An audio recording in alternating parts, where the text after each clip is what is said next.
दोस्तों आपका स्वागत है मेरे YouTube चैनल CG पल कंप्यूटर ज्ञान में। दोस्तों हम आज आप लोगों को बताने वाले हैं और सिखाने वाले हैं और आप लोगों को स्टेप बाय स्टेप इसमें करके भी दिखाएंगे। तो सबसे पहले मैं आप लोगों को बता दूं फ्रेंड्स, आप छत्तीसगढ़ शासन श्रम विभाग में पंजीयन करना चाहते हैं अपना, तो आप कैसे कर पाएंगे। तो उसके लिए कौन सी वेबसाइट में जाना पड़ेगा, तो सर यहाँ पे सर्च बॉक्स में टाइप करना है cglabor.nic.in पर, इसको सर्च कर देना है। इसको छत्तीसगढ़ शासन श्रम विभाग, इसमें पंजीयन करना है। तो इसी पर लेबर डिपार्टमेंट छत्तीसगढ़ लिखा हुआ है, तो इसी पर क्लिक करते हैं। क्लिक करने के बाद कुछ इस प्रकार से ओपन हो जाता है। हम मोबाइल फ़ोन के द्वारा पंजीयन करने वाले हैं।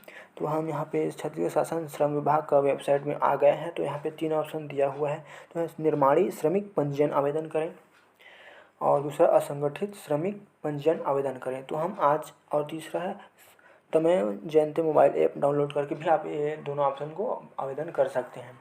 तो हम आप लोगों को आज बताने वाले हैं असंगठित श्रमिक पंजीयन आवेदन कैसे करें। तो उसके लिए आपको सबसे पहले इसी पर क्लिक कर देना है, दूसरे नंबर पर इस पर टैप करेंगे इस तरह से। तो कुछ इस प्रकार से ऑप्शन आ जाता है। तो यहाँ पे सबसे पहले क्या लिखा है, छत्तीसगढ़ असंगठित कर्मकार राज्य सामाजिक सुरक्षा मंडल में पंजीयन हेतु पात्रता क्या है, क्या चीज़ होनी चाहिए। तो सबसे पहले तो पहला में आयु सीमा 14 वर्ष से अधिक होनी चाहिए। आयु प्रमाण पत्र के रूप में मतदाता परिचय पत्र, आधार कार्ड, अंक सूची जिनमें आयु अंकित हो, ये डॉक्यूमेंट लगेगा। और दूसरा है असंगठित कर्मकार होने संबंधित स्वघोषणा पत्र। तीसरा, कृषि मजदूर के लिए 2.5 एकड़ अथवा उससे कम भूमि वाला मजदूर, उसे 2.5 एकड़ भूमि नहीं होना चाहिए उसके नाम में, तभी ये आवेदन कर सकता है, पंजीयन कर सकता है। और चौथा है मासिक आय शहरी क्षेत्र में 15,000 रुपये और ग्रामीण क्षेत्र में 10,000 रुपये तक होना चाहिए, उससे ज़्यादा नहीं। पाँचवा, शहरी क्षेत्र में पार्षद द्वारा एवं ग्रामीण क्षेत्र में सरपंच अथवा पटवारी द्वारा जारी प्रमाण पत्र, आय प्रमाण पत्र लगेगा। तो ये 5 चीज़ें होनी चाहिए एक आवेदन करने वाले के पास, जो पंजीयन कर रहा है उसके पास। उसके बाद यहाँ पे क्या असंगठित कर्मकार में पंजीयन हेतु प्रबंध कार्य की प्रगति, क्या क्या उसका कार्य हो सकता है, जैसे कि कार्य धोबी, दर्जी, माली, मोची, नाई, बुनकर, रिक्शा चालक, घरेलू कर्मकार, ये जितने भी सारे दिख रहे हैं सब कार्य हैं। इसके माध्यम से आप जितने भी कार्य कर रहे होंगे इसमें से आप उसको सेलेक्ट करेंगे इस तरह से, उसके आप देख सकते हैं। उसके बाद यहाँ पे असंगठित कर्मकार पर टिक रहेगा। उसके बाद यहाँ पे आगे जाए पर क्लिक करेंगे। आगे जाए पर क्लिक करते हैं तो हमारा जो अभी ओपन होने वाला है हमारा नेक्स्ट पेज, तो यहाँ पे पंजीयन आवेदन फॉर्म में प्रविष्ट के लिए केवल मंगल फ़ॉन्ट यूनिकोड का ही उपयोग करें, अन्यथा आपका आवेदन निरस्त कर दिया जाएगा हिंदी सॉफ्टवेयर के लिए। क्लिक करें।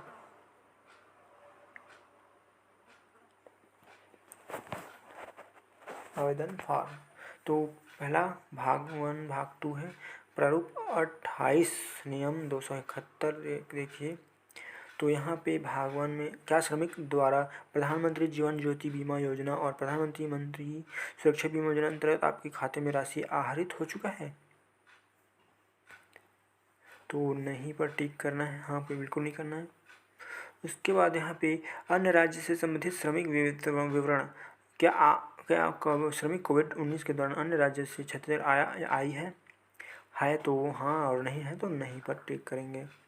सामान्य विवरण, कार्य का स्वरूप असंगठित रहेगा, इसमें क्या क्या ऑप्शन दिए हो रहे हैं, तो ये असंगठित रहेगा। तो यहाँ पे कार्य की प्रकृति क्या है, चुनिए में जाएंगे तो वही सेलेक्ट करने के लिए मैं बोला था वो वाला आप सेलेक्ट कीजिएगा।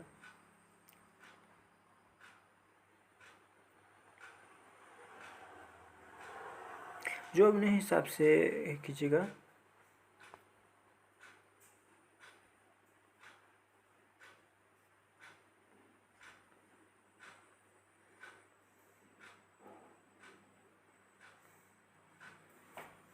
मैं फॉर एग्जांपल मैं फॉर उसको सेलेक्ट कर रहा हूँ। कार्य की प्रकृति दूसरा चुनेंगे।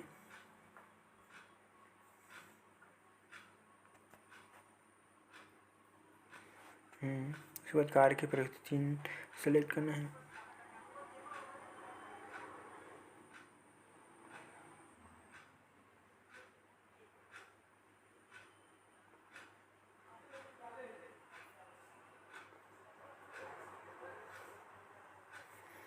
उसके बाद यहाँ पे नाम सेलेक्ट करेंगे, आपका नाम यहाँ पे पूरा फिल करेंगे। उसके बाद यहाँ पे पिता का नाम या पति का नाम, महिला का है तो पति का नाम और लड़का का है तो पिता का नाम रहेगा।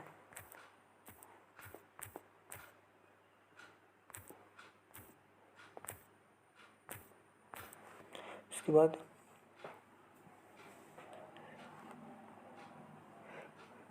कौन है, पति है या पिता है, तो पिता हम सिलेक्ट करते हैं। उसके बाद माता का विवरण देना है यहाँ पे।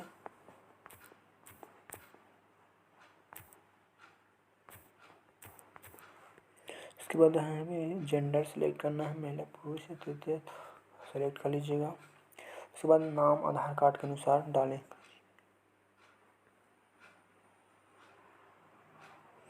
तो आधार कार्ड के हिसाब से नाम डालना है यहाँ पे।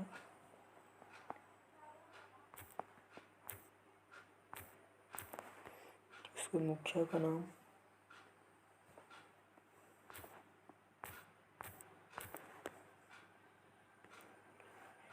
विवाहित अविवाहित जो भी है, तलाकशुदा विधवा मजदूर, ये तो सारे सेलेक्ट करना है अपने अकॉर्डिंग। आप जो भी हैं, विवाहित है विवाहित, अविवाहित अविवाहित। तो उसको जाति सेलेक्ट करना है, तो अपना जाति सेलेक्ट कर लीजिएगा। उसके बाद जन्म तिथि सेलेक्ट करना है, वर्ष।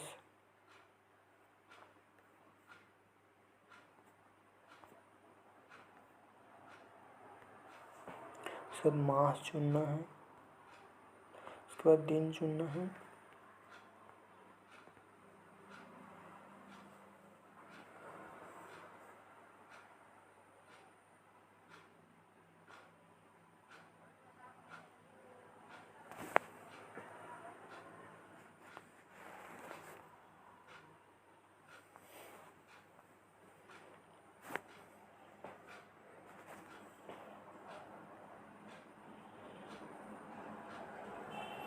उसके बाद क्या श्रमिक निःशक्त जन है तो हाँ करेंगे, और नहीं है तो नहीं।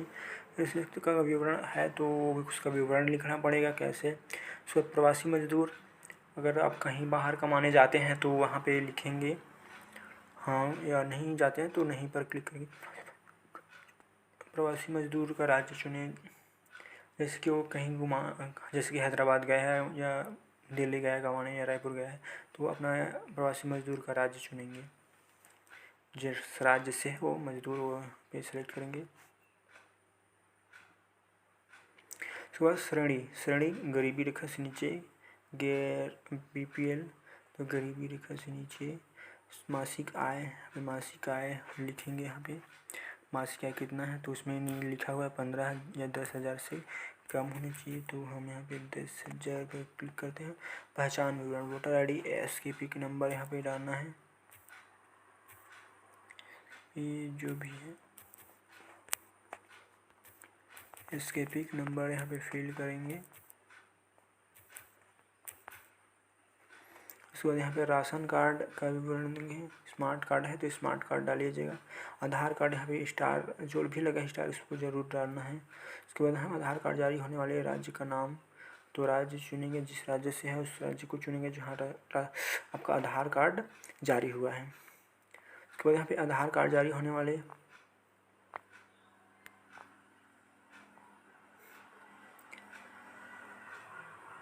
जिला को सेलेक्ट करना है।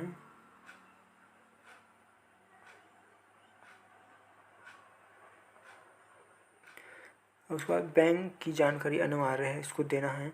बैंक का नाम,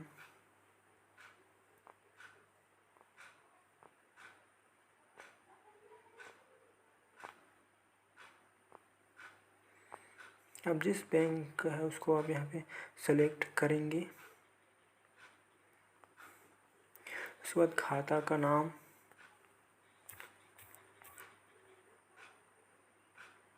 शाखा का नाम है तो शाखा, खाता क्रमांक डालना है यहाँ पे, IFSC कोड डालना है, ESI नंबर डालना है, EPF नंबर डालना है। उसके बाद वर्तमान पता, तो मैं बता दूं IFSC कोड डालना ज़रूरी है। उसके बाद खाता, और शाखा का नाम तो इसको नहीं डालेंगे, ESI नंबर नहीं डालेंगे तो भी चलेगा, EPF नंबर भी नहीं डालेंगे तो भी चलेगा। बस उसके बाद यहाँ पे वर्तमान पता है तो यहाँ पे वर्तमान जहाँ आप कमा रहे हैं उसको डालेंगे, या यहाँ अपने एरिया में अपने राज्य में है तो अपना राज्य का यहाँ डालेंगे जिस राज्य से है।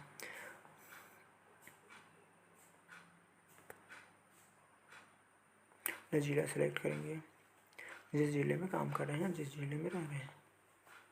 उसके बाद यहाँ पे कहाँ से है, शहरी या ग्रामीण, तो यहाँ पे इसको सेलेक्ट करेंगे। तो ये अपडेट होते रहता है, चिंता ना करें, आ जाएगा फिर से मैसेज यहाँ पे। उसके बाद यहाँ पे विधानसभा सेलेक्ट करेंगे, विधानसभा जो भी विधानसभा से हैं अब यहाँ पे सेलेक्ट करेंगे। विकास खंड चुनेंगे, पंचायत सेलेक्ट करेंगे।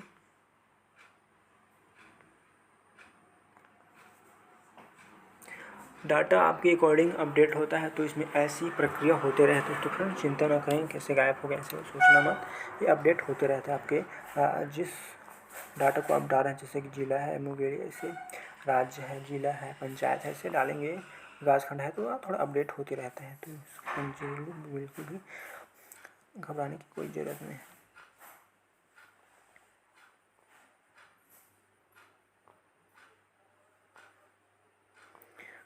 पंचायत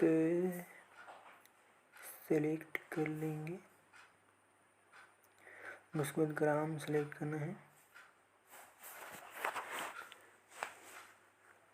इसके अकॉर्डिंग आता रहेगा, चिंता ना करें, हमारे डाटा दे रहे हैं उसके हिसाब से ये चेंजेस होता है।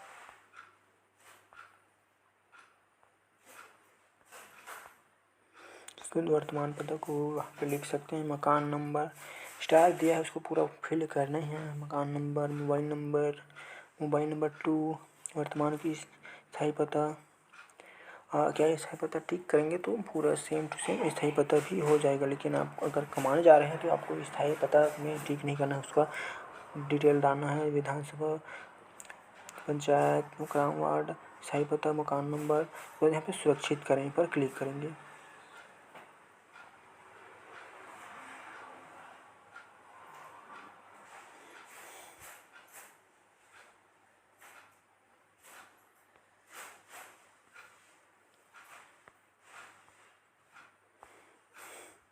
तो ये सबमिट हो जाएगा और अप्लाई भी हो जाएगा। उसके बाद नेक्स्ट हमारा स्टेप रहेगा डॉक्यूमेंट अपलोड करने का। तो डॉक्यूमेंट अपलोड करने के लिए सबसे पहले यहाँ पे आधार कार्ड इम्पोर्टेंट है, तो यहाँ पे आधार कार्ड को फिल कर लेते हैं।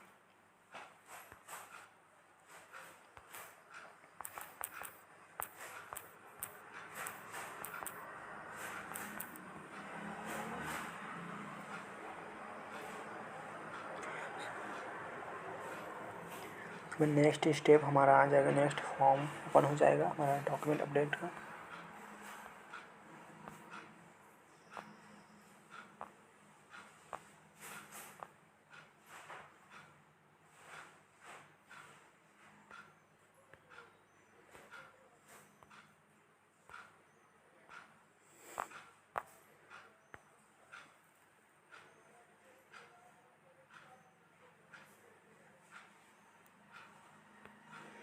मतलब पूरा फिल करने के बाद हमारा नेक्स्ट आ जाएगा। तो फ्रेंड इस तरह से आप अपना पूरा डाटा फिल करने के बाद हमारा जो नेक्स्ट स्टेप आएगा वो है अपलोडिंग डाटा का। जैसे कि इसमें आय प्रमाण पत्र को अपलोड करना है, स्वास्थ्य घोषणा शपथ पत्र को अपलोड करना है, फोटो अपलोड करना है, और आधार कार्ड एज प्रूफ के लिए या वोटर आई डी है तो वोटर आई डी कार्ड आप अपलोड कर सकते हैं। तो फ्रेंड्स इस तरह से छत्तीसगढ़ श्रम विभाग में अपना पंजीयन करवा सकते हैं, असंगठित कर्मकार वाले में पंजीयन कर सकते हैं। तो फ्रेंड्स मिलते हैं वीडियो और नई जानकारी के साथ। जय हिंद, जय भारत।